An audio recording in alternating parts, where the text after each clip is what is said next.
The history of professional sports in America is a story where we tell ourselves about the heroes, fair play, and the purity of competition. But beneath the roar of the crowd and the shine of the championship trophy, there's always been another story, a darker story, whispered in the back alleys and smoky rooms. It's the story of the unholy alliance between the locker room and the underworld. Welcome back to James on the Mob. I'm your host and narrator, James Jenkins. With the recent mob sports scandal all over the medias, both traditional and social, I thought I'd take a jump into the fray, but from a different angle.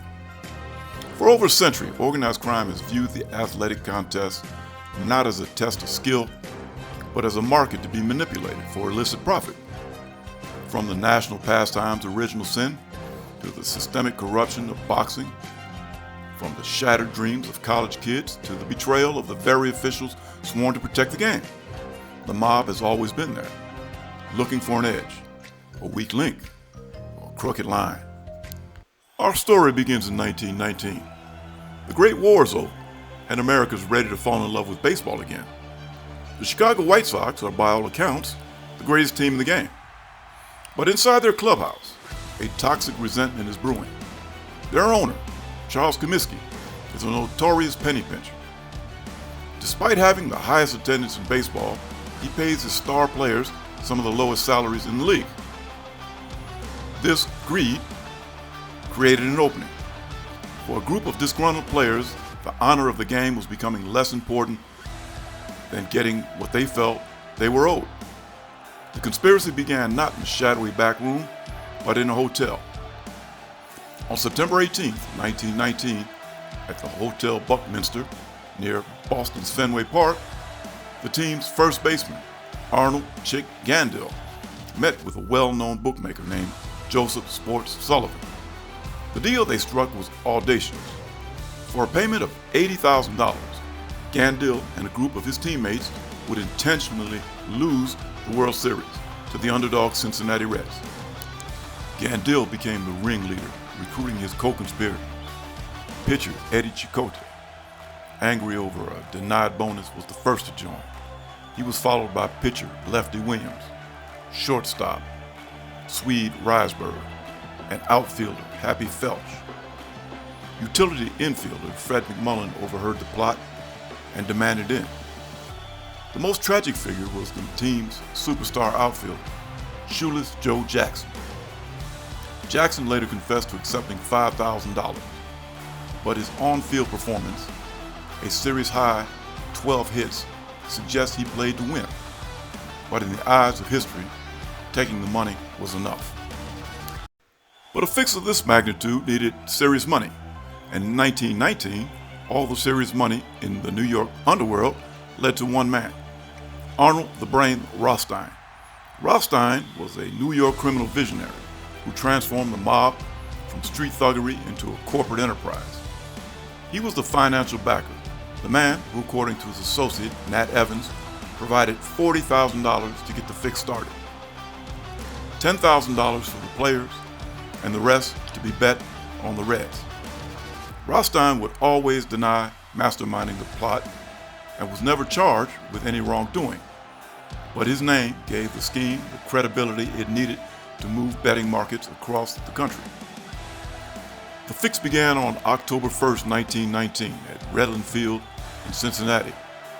In the bottom of the first inning, Eddie Chicote threw his first pitch for a strike. His second pitch hit Reds leadoff batter, Maury Rath, squarely in the back. It was the prearranged signal to gamblers everywhere. The fix was on. But the conspiracy was a chaotic mess. The gamblers were slow to pay, and the players grew angry. After losing 4 of the first 5 games, the players tried to double-cross the gamblers by actually winning, taking games 6 and 7. This rebellion was met with a chilling response. Before Game 8, threats of violence were made against Lefty Williams and his family. Williams promptly gave up 3 runs in the first inning, and the Reds went on to win the series. The players were acquitted in a 1921 criminal trial after their signed confessions mysteriously vanished from the court files. But their fate was sealed. The day after the acquittal, baseball's newly appointed iron-fisted commissioner, Judge Kennesaw Mountain Landis, issued a decree. All 8 men were banned from professional baseball for life. Landis's ruling established a new precedent. The commissioner of a sports league was the ultimate authority on the game's integrity, a power that stood above the law itself. For decades, the shadow of the Black Sox loomed over all professional sports. The NFL faced its first major test on December 15, 1946, on the eve of its championship game between the New York Giants and the Chicago Bears at the New York Polo Grounds. Hours before the kickoff, New York City Mayor William O'Dwyer summoned NFL Commissioner Burt Bell to Gracie Mansion. Police wiretaps had uncovered a plot. A gambler named Alvin Paris had offered 2 Giant stars, quarterback Frank Filchak and fullback Merle Hapes, $2,500 each to ensure the Giants lost by more than 10 points. Hapes admitted that he had been approached but rejected the offer.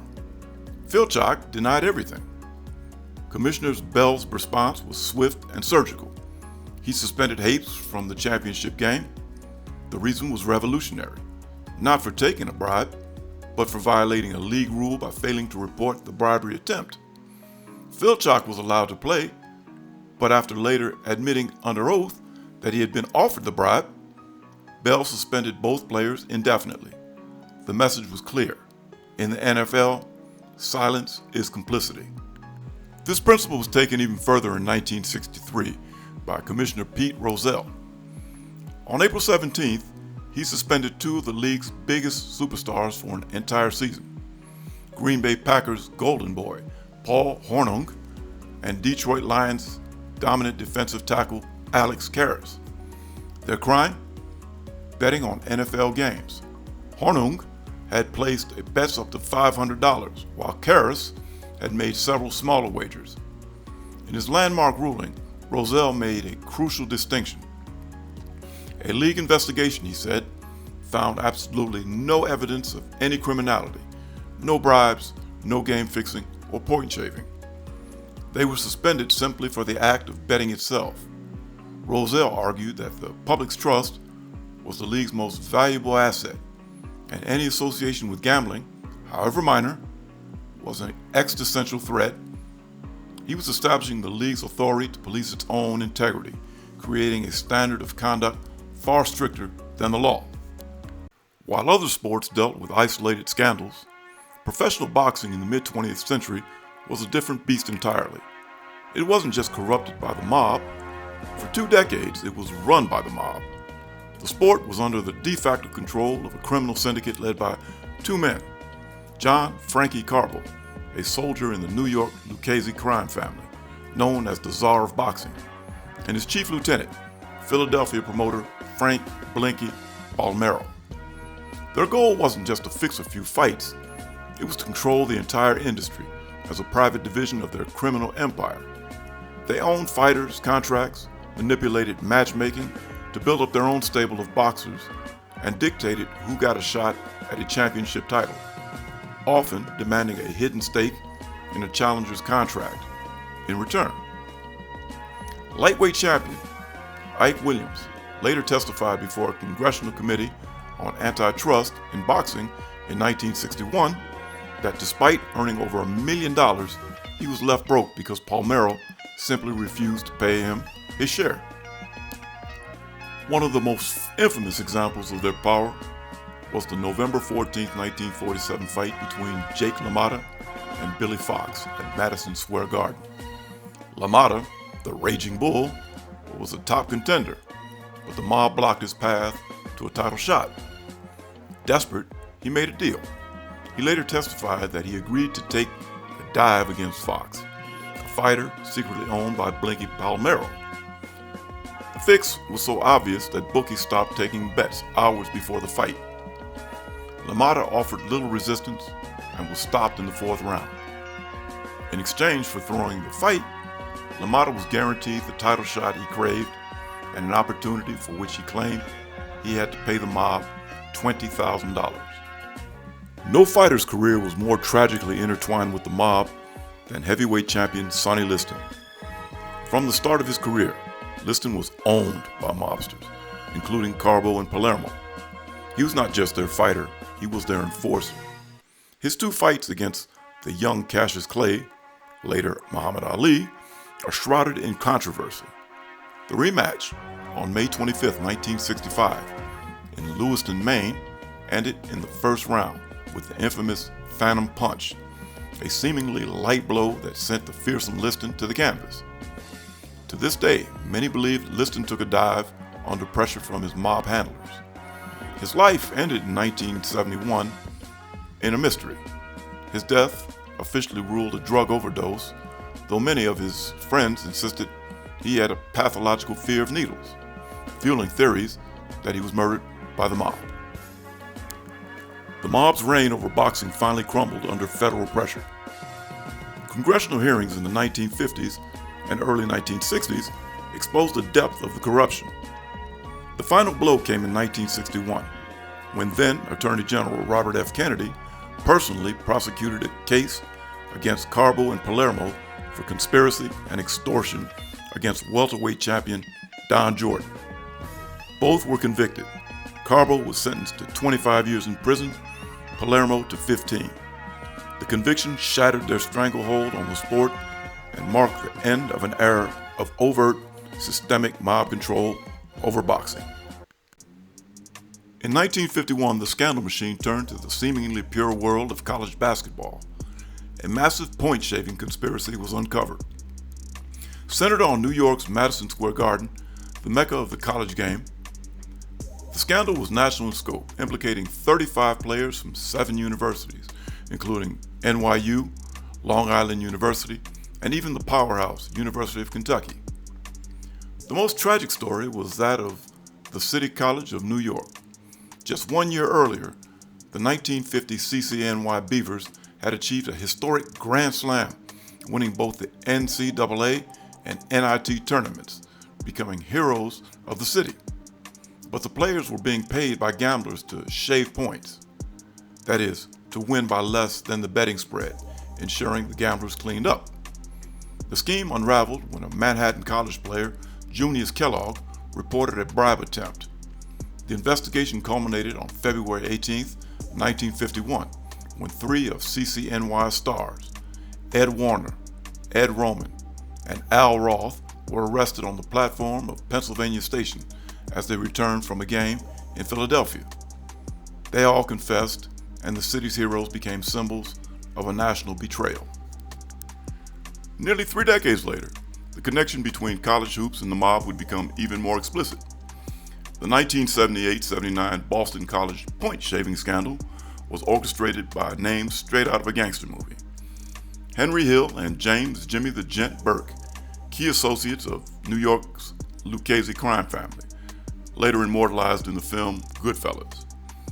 The plot was hatched in prison by Hill and a gambler named Paul Macy.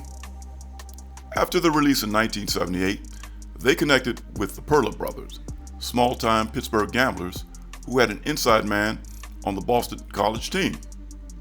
Starting center Rick Kuhn, a high school friend. Kuhn agreed to participate and recruited teammate James Sweeney. Hill brought in Jimmy Burke to finance the operation with backing from Lucchese capo Paul Vario.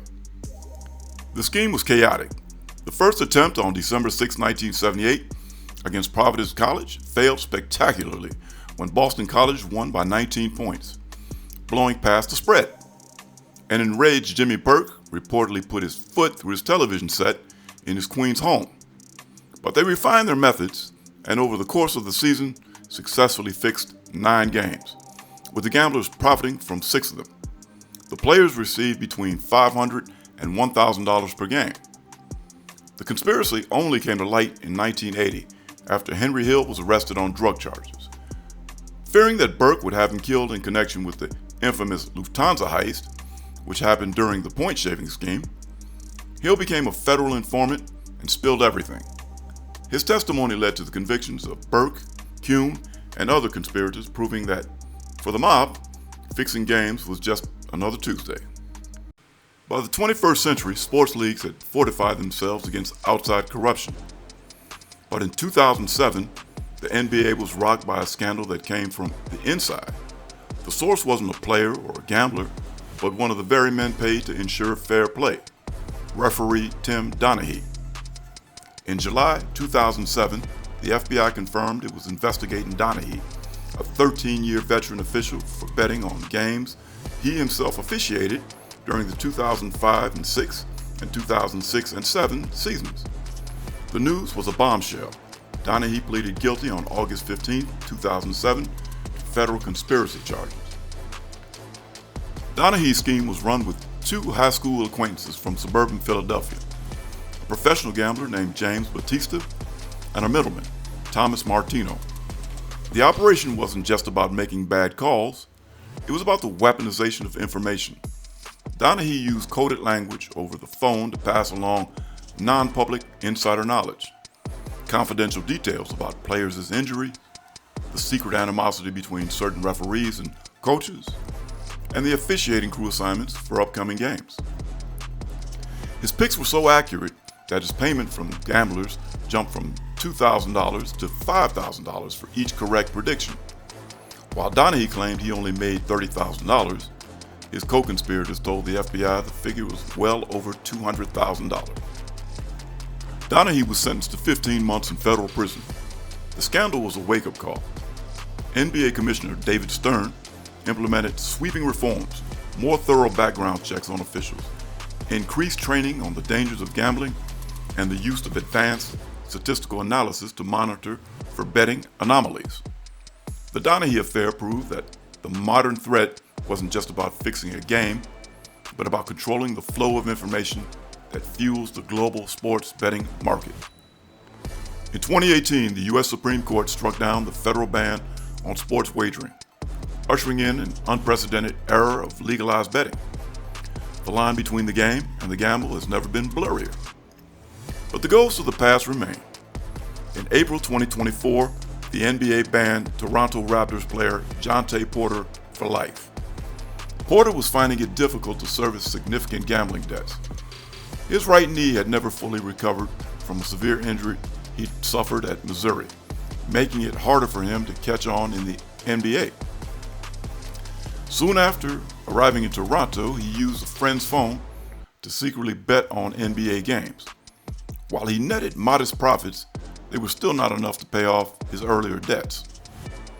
His crimes were an echo of everything that came before: disclosing confidential health information to bettors, wagering on games, and even betting on his own team to lose. Porter and his wife had their first child in November 2024. So goes the story of the mob and sports gambling scandals. The story of sports gambling scandals in America is a story of recurring vulnerabilities: player greed, financial desperation, and the insatiable appetite of the gambling underworld. From Arnold Rothstein to Henry Hill, from the Black Sox to Jontay Porter, the methods have evolved, but the motive remains the same. As sports and betting become more intertwined than ever before, the lessons of the past century are not just history. They are a warning. The battle for the integrity of the game is never truly over. And in the comments below, let me know your thoughts on the current mob NBA scandal, or your thoughts on this video. I'm James Jenkins. If you've indeed enjoyed this video, you know what to do. Hit that like thumb, subscribe, and share. And stay tuned for more James on the Mob. And remember, life is short, so don't gamble it off. See yous.